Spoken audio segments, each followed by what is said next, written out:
ఆకాశవాణి ప్రాంతీయ వార్తలు చదువుతున్నది పోపూరి మురళీకృష్ణ ప్రసాద్. ముఖ్యాంశాలు: కోటప్పకొండ త్రికోటేశ్వర స్వామివారిని దర్శించుకున్న ఉప ముఖ్యమంత్రి కె. పవన్ కళ్యాణ్. రాష్ట్రంలోని ప్రధాన దేవాలయాల్లో జరగనున్న రథసప్తమి వేడుకలకు అన్ని ఏర్పాట్లు పూర్తి చేశామన్న దేవాదాయ శాఖ మంత్రి ఆనం రామనారాయణ రెడ్డి. సమన్వయం, సత్వర స్పందనతో అత్యవసర పరిస్థితులను సమర్థవంతంగా ఎదుర్కోవచ్చని వెల్లడించిన మంత్రి డోలా శ్రీ బాలవీరాంజనేయ స్వామి. రాష్ట్ర ప్రభుత్వం నిర్వహిస్తున్న సమగ్ర భూసర్వే లోపభూయిష్టంగా ఉందని విమర్శించిన మాజీ ముఖ్యమంత్రి వైఎస్ జగన్మోహన్ రెడ్డి. వార్తల వివరాలు. ఉప ముఖ్యమంత్రి కె. పవన్ కళ్యాణ్ పల్నాడు జిల్లాలో ఈరోజు పర్యటిస్తున్నారు. ఇందులో భాగంగా కోటప్పకొండ త్రికోటేశ్వర స్వామివారిని దర్శించుకున్నారు. కోటప్పకొండకు చేరుకున్న ఆయనకు అధికారులు, స్థానిక ప్రజాప్రతినిధులు స్వాగతం పలికారు. అనంతరం ఆలయంలో ప్రత్యేక పూజలు నిర్వహించారు. తర్వాత కోటప్పకొండ నుంచి కొత్తపాలెం వరకు నిర్మించిన రహదారి ప్రారంభోత్సవంలో ఉప ముఖ్యమంత్రి పాల్గొన్నారు. రాష్ట్రంలోని ప్రధాన దేవాలయాల్లో జరగనున్న రథసప్తమి వేడుకలకు అన్ని ఏర్పాట్లు పూర్తి చేశామని దేవాదాయ శాఖ మంత్రి ఆనం రామనారాయణ రెడ్డి తెలిపారు. తిరుమల శ్రీ వెంకటేశ్వర స్వామివారిని మంత్రి ఈరోజు కుటుంబ సమేతంగా దర్శించుకున్నారు. అనంతరం ఆలయం వెలుపల ఆయన పాత్రికేయులతో మాట్లాడుతూ భక్తులకు అసౌకర్యం కలగకుండా తిరుమల, అరసవల్లి ఆలయాల్లో ప్రత్యేక చర్యలు చేపట్టామన్నారు. అరసవల్లిలో జరిగే రథసప్తమి వేడుకల్లో కేంద్ర మంత్రి రామ్మోహన్ నాయుడు ప్రభుత్వం తరఫున పట్టు వస్త్రాలు సమర్పిస్తారని మంత్రి తెలుపుతూ, అరసవల్లి రథసప్తమి ఏర్పాట్లు గాని, అలాగే శ్రీ వెంకటేశ్వర స్వామి ఆలయం తిరుమలలో జరిగే రథసప్తమి ఏర్పాట్లకి ఇప్పటికే ట్రస్ట్ బోర్డు అధికారులు, అలాగే పాలకవర్గం చైర్మన్ గారు, సభ్యులు అందరూ ఇప్పటికే సమావేశమయ్యారు. రాష్ట్ర ప్రభుత్వం అన్ని విధాలా వాళ్ళకి సహకరిస్తుంది. సమన్వయం, సత్వర స్పందనతో అత్యవసర పరిస్థితులను సమర్థవంతంగా ఎదుర్కోవచ్చని సాంఘిక సంక్షేమ శాఖ మంత్రి డోలా శ్రీ బాలవీరాంజనేయ స్వామి అన్నారు. మంతా తుఫాన్ సమయంలో ఎదురైన పరిస్థితులు, వాటిని ఎదుర్కొన్న విధానంపై ప్రకాశం జిల్లా యంత్రాంగం రూపొందించిన జిల్లా విపత్తుల నిర్వహణ నివేదికను ఒంగోలులోని కలెక్టర్ కార్యాలయంలో మంత్రి నిన్న ఆవిష్కరించారు. ఈ సందర్భంగా ఆయన మాట్లాడుతూ విపత్తులను ఎదుర్కొనేందుకు సాంకేతిక పరిజ్ఞానాన్ని వినియోగించుకోవాలని అన్నారు. ఒక డిజాస్టర్ వస్తున్నప్పుడు ముందుగా దానికి సంబంధించిన ఏర్పాట్లు చేసుకోవడం, ఆ వైపరీత్య సమయంలో తగిన సూచనలు ఇస్తూ ఎక్కడ కూడా ఎలాంటి నష్టం జరగకుండా అప్రమత్తం చేయడం, అది జరిగిన తర్వాత మనకి తర్వాత ఆ రిహాబిలిటేషన్స్, తర్వాత వచ్చే వ్యాధుల సంక్రమణ ఇలాంటివి లేకుండా చేసుకోవడం, పునర్నిర్మాణం చేయడం అనేది ఈ డిజాస్టర్లో ఒక ప్రధాన అంశం. అన్ని గ్రామ పంచాయతీల్లో ఈ నెల 26వ తేదీన గణతంత్ర దినోత్సవం సందర్భంగా ప్రత్యేక గ్రామ సభలు నిర్వహించాలని కేంద్ర పంచాయతీరాజ్ మంత్రిత్వ శాఖ రాష్ట్రాలను ఆదేశించింది. డిజిటల్ విధానంలో గ్రామ సభల నిర్వహణ, వాటిలో తీసుకున్న నిర్ణయాలను సభాసార్ పోర్టల్లో అప్లోడ్ చేసే విధానంపై కేంద్ర పంచాయతీరాజ్ మంత్రిత్వ శాఖ తొలిసారి తెలుగులో రాష్ట్ర పంచాయతీరాజ్ శాఖకు లేఖ రాసింది. సభల్లో తీసుకున్న నిర్ణయాలను కృత్రిమ మేధ, ఏఐ సహాయంతో పోర్టల్లో అప్లోడ్ చేయాలని సూచించింది. దీనివల్ల సిబ్బందిపై పనిభారం తగ్గడంతో పాటు సమావేశాల పూర్తి వివరాలు సమగ్రంగా నమోదవుతాయని కేంద్ర పంచాయతీరాజ్ మంత్రిత్వ శాఖ అదనపు కార్యదర్శి ఆలోక్ ప్రేమ్ నగర్ లేఖలో పేర్కొన్నారు. షెడ్యూల్డ్ కులాలు, తెగలకు చెందిన పారిశ్రామికవేత్తలను ప్రోత్సహించేందుకు రాష్ట్ర ప్రభుత్వం సుమారు 270 కోట్ల రూపాయల ప్రోత్సాహకాలు అందించినట్టు సూక్ష్మ, చిన్న, మధ్యతరహా పరిశ్రమల శాఖ మంత్రి కొండపల్లి శ్రీనివాస్ ఒక ప్రకటనలో తెలిపారు. 2025-26 ఆర్థిక సంవత్సరంలో ఎస్సీ, ఎస్టీ పారిశ్రామికవేత్తలకు 2 దశల్లో ఈ ప్రోత్సాహకాలు అందించామని తెలిపారు. దీర్ఘకాలిక పారిశ్రామిక వృద్ధి లక్ష్యాలను సాధించడానికి రాష్ట్ర ప్రభుత్వం అందిస్తున్న ఈ సహాయం ఎంతగానో దోహదపడుతుందని మంత్రి వివరించారు. దేశానికి కీలకమైన మౌలిక సదుపాయాల ప్రాజెక్టుల అభివృద్ధిలో జాప్యానికి కారణమయ్యే సమస్యను పరిష్కరించడంలో ప్రధానమంత్రి నరేంద్ర మోదీ ఆధ్వర్యంలో నిర్వహిస్తున్న proactive governance and timely implementation Pragati సమావేశాలు దోహదపడ్డాయి. ఇందులో ఆంధ్రప్రదేశ్కు సంబంధించిన ప్రాజెక్టులు కూడా ఉన్నాయి. దేశవ్యాప్తంగా అమలవుతున్న జాతీయ మౌలిక సదుపాయాల ప్రాజెక్టులలో ఆంధ్రప్రదేశ్ రాష్ట్రం అగ్రగామిగా నిలుస్తోంది.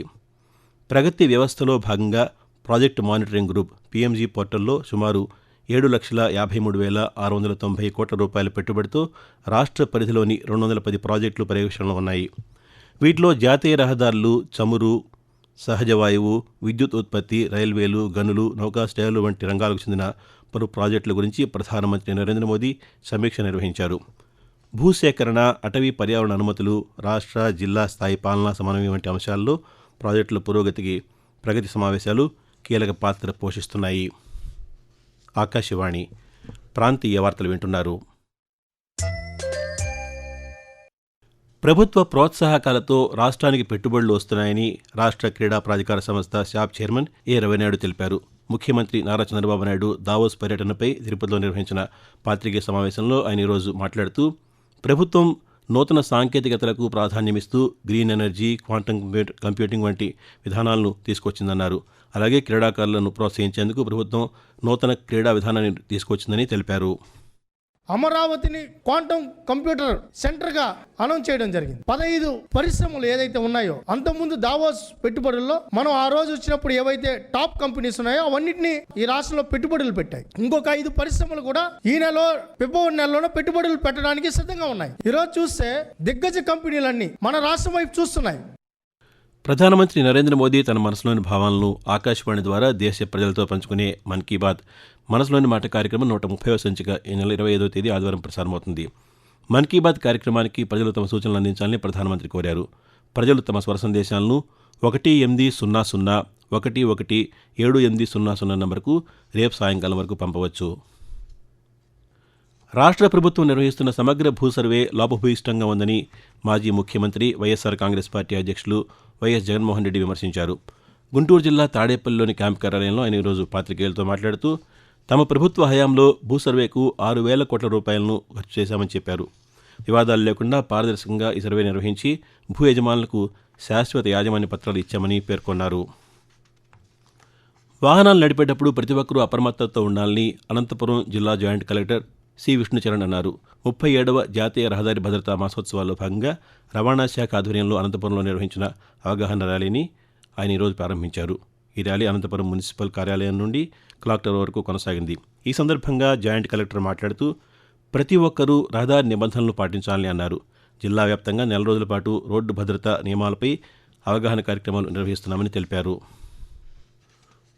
పోలవరం ప్రాజెక్టుకు గ్యాప్ 2 ప్రధాన డ్యాం ఆకృతులతో పాటు వివిధ అంశాలపై నిర్ణయాలు వారంలో వెల్లడిస్తామని విదేశీ నిపుణుల బృందం స్పష్టం చేసింది. 3 రోజుల పాటు పోలవరంలో పర్యటించిన బృందం నిన్న ప్రాజెక్ట్ అథారిటీ సభ్య కార్యదర్శి ఎం రఘురాం అధ్యక్షతన నిర్వహించిన సమావేశంలో అధికారులను వివరాలు అడిగి తెలుసుకున్నారు. పోలవరం ప్రాజెక్టుకు ఇతర డ్యాములకు ఉన్న తేడాలను అధికారులు వారికి వివరించారు.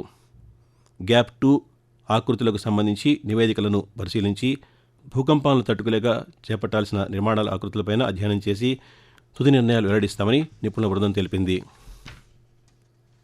తిరుమలలో ఈ నెల 25వ తేదీన రథసప్తమి పర్వదినాన్ని పురస్కరించుకుని 3 రోజుల పాటు సర్వదర్శన టోకెన్లు జారీ నిలిపివేయనున్నామని తిరుమల తిరుపతి దేవస్థానం టీటీడీ ఒక ప్రకటనలో తెలిపింది. తిరుపతిలోని 3 టికెట్ కేంద్రాల్లో మరుసటి రోజు దర్శనాలకు జారీ చేసే ఈ టోకెన్లను రేపు, ఎల్లుండి 25 తేదీల్లో జారీ చేయమని తెలిపింది. తిరిగి 26వ తేదీన మరుసటి రోజు దర్శనానికి సంబంధించిన టోకెన్లు ఇవ్వనున్నామని పేర్కొంది. ఇందుకు సంబంధించిన ఆయా టోకెన్ల జారీ కేంద్రాల వద్ద ప్రత్యేకంగా సూచిక బోర్డులు ఏర్పాటు చేశామని భక్తులు సహకరించాలని కోరింది. ఆకాశవాణి ప్రాంతీయ వార్తలు ముగించే ముందు ముఖ్యాంశాలు మరోసారి. కోటప్పకొండ త్రికోటేశ్వర స్వామివారిని దర్శించుకున్న ఉప ముఖ్యమంత్రి కె పవన్ కళ్యాణ్. రాష్ట్రంలోని ప్రధాన దేవాలయాల్లో జరగనున్న రథసప్తమి వేడుకలకు అన్ని ఏర్పాట్లు పూర్తి చేశామన్న దేవాదాయ శాఖ మంత్రి ఆనం రామనారాయణ రెడ్డి. సమన్వయం, సత్వర స్పందనతో అత్యవసర పరిస్థితులను సమర్థవంతంగా ఎదుర్కోవచ్చని వెల్లడించిన మంత్రి డోలా శ్రీ బాలవీరాంజనేయ స్వామి.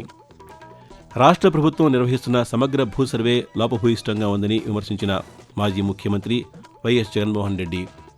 ఆకాశవాణి ప్రాంతీయ వార్తలు ఇంతటితో సమాప్తం.